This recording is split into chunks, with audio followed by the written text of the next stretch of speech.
Hello বন্ধুরা, welcome back to my channel Rubis time স্টোরিতে সবাইকে আরও একবার ওয়েলকাম জানিয়ে আজকে আরেকটা দিন তোমাদের সাথে শেয়ার করতে চলছি। আশা করছি সবাই ভালো আছো, আমি অনেক ভালো আছি। তো সকাল সকাল চলে এসেছি গাছ লাগাতে। তো গাছটা কি হতে পারে তোমরা গ্যাস করতে পারবে না আই থিঙ্ক, কারণ অনেক ছোটো, তো এত দূর থেকে দেখছো পারবে না, তার জন্যই সামনের থেকেও দেখাবো, যদিও মুখে বলে দিই।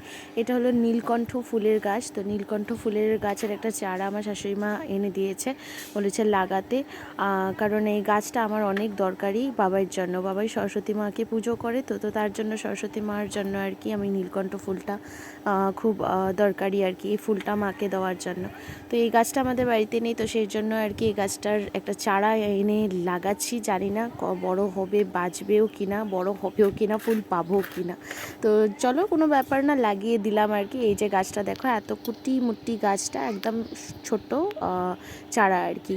আর সেদিকে তো আর গাছ লাগিয়ে আমি পারছি না, কারণ আমাদের ঋদ্ধি সিদ্ধি সব গাছ খেয়ে ফেলছে। এই দেখো লাভের ডোগাটা আরেকটা চারা লাগিয়েছিলাম, তো এতখানি বড় হয়েছে। তো হলেও কোনো মানে চিন্তা আছে আমার, খেয়ে নেবে যখন তখন, 24 আওয়ার্স তো আর তাদেরকে দেখে রাখা সম্ভব না বলো।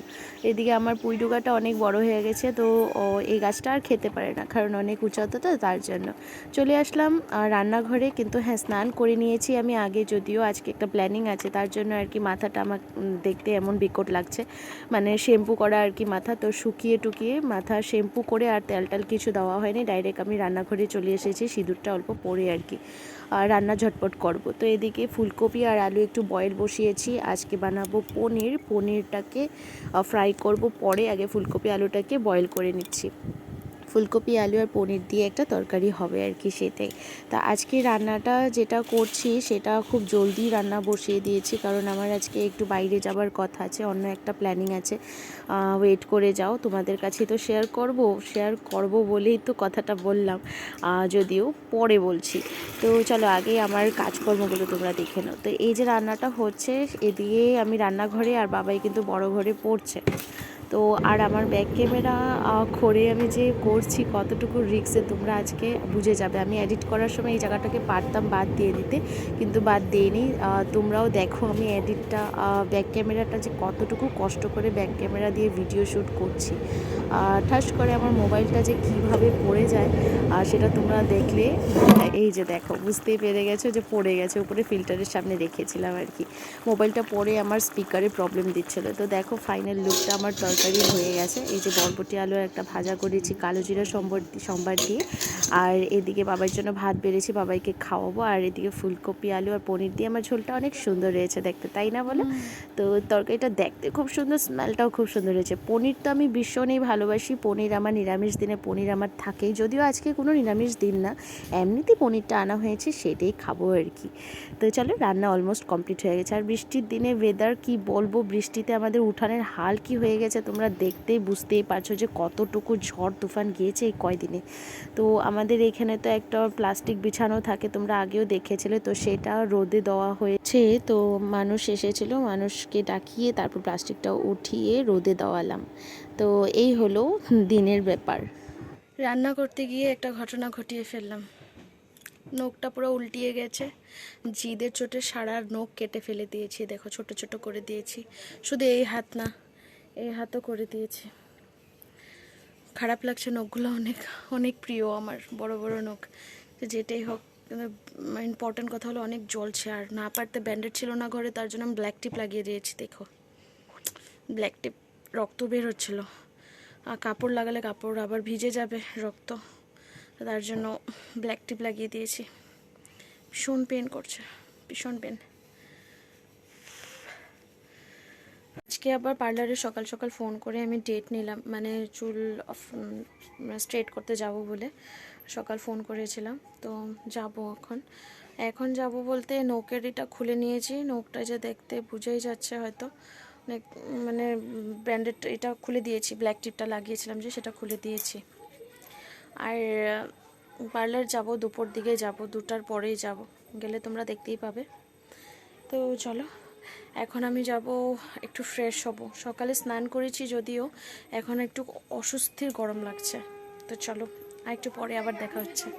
তো হাতে ব্যথা করতে করতে অনেক টাইম পার হয়ে গেছে, যেহেতু আমি দুপুর 2টার সময় পার্লার যাওয়ার কথা আমার, তো তার জন্য বাবাইকে খাইয়ে দাইয়ে ঘুম পাতিয়ে তারপরে বের হতে হবে। তো তার জন্য ওকে খেতে বসিয়ে দিলাম আর কি। আর বোনকে ডেকেছি, বোন আসছে, একা একা বসে পার্লারে বোরিং হয়ে যাবো, তার জন্য বোনকে ডেকেছি। আর চুলের যা কন্ডিশন হয়ে আছে আমার, সামনের দিকে এমন কুকড়া কুকড়া হয়ে থাকে, এত বাজে দেখায়, চুলটা কোনো মতে সেটিং করতে পারি না। তার জন্য আবার ডিসিশন নিলাম, গত বছরও স্মুথিং করেছিলাম, এবার স্ট্রেটনিং করবো। রেডি হয়ে আমি বেরিয়ে পড়লাম ঘর থেকে। ভিডিও শ্যুটটা করতে পারিনি কারণ বাবাই ছিল, বাবাইকে ঘুম পাতিয়ে আমি একদম পুরাতাড়া করে বেরিয়েছি আর কি।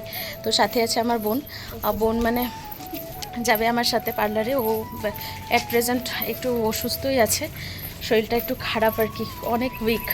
আমার সাথে গিয়ে বসে থাকবে আর কি, এটাই কাম। আমি একা একা না হলে বোর হয়ে যাব সেটার জন্য।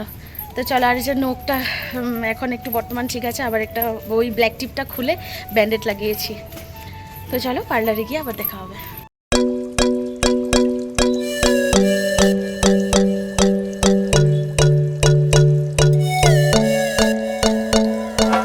পার্লারে এসে দেখছি তারা আমার জন্যই ওয়েট করছিল, কারণ আমি ফোন করে বলেছিলাম যে একদম পার্লার ফাঁকা রাখবে প্লিজ, যখন ফাঁকা থাকবে তখনই আমাকে কল করো, কারণ আমি বেশি টাইম ওয়েস্ট করতে পারবো না। এমনিতে স্ট্রেটনিংয়ে কিন্তু অনেক টাইম লেগে যায়, 4 থেকে 5 ঘন্টা তো মিনিমাম লেগেই যায়।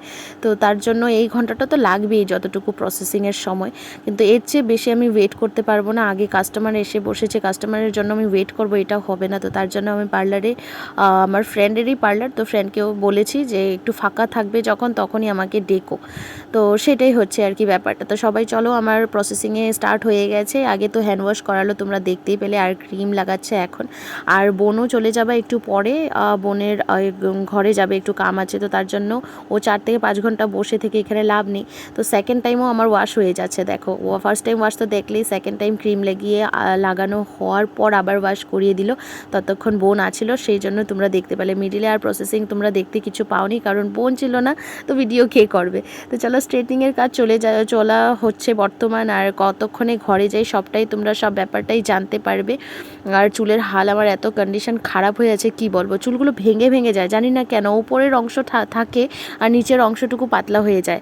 আর এই কন্ডিশনটা বলে আমার একা না, অনেকের আমি দেখেছি, অনেকে মুখে নিজেও বলেছে যে হ্যাঁ আমারও চুলের একই কন্ডিশন, উপরের অংশটুকু আছে, নিচের অংশটুকু একদম পাতলা। তোমরা দেখলে বুঝতেই পারছো। তো সেইটাই আর কি হলো আমারও কন্ডিশনটা।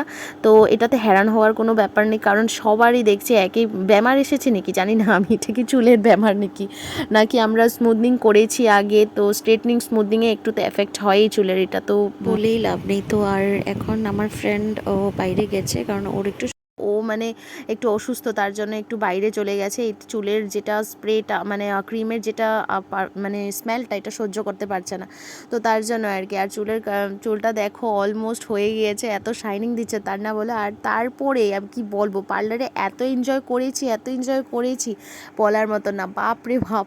ওরা পার্লারে কিন্তু ভালো এন্টারটেনমেন্ট করেছে আমার। আমি যে একা বসে আছি, মানে বোন নেই আমার সাথে, বোন একটু দরকারে বাইরে গিয়েছে, তো তার জন্য আমি বোরিং ফিল করব ভেবেছিলাম, কিন্তু না, বিরাটই এনজয় করেছি সেখানে।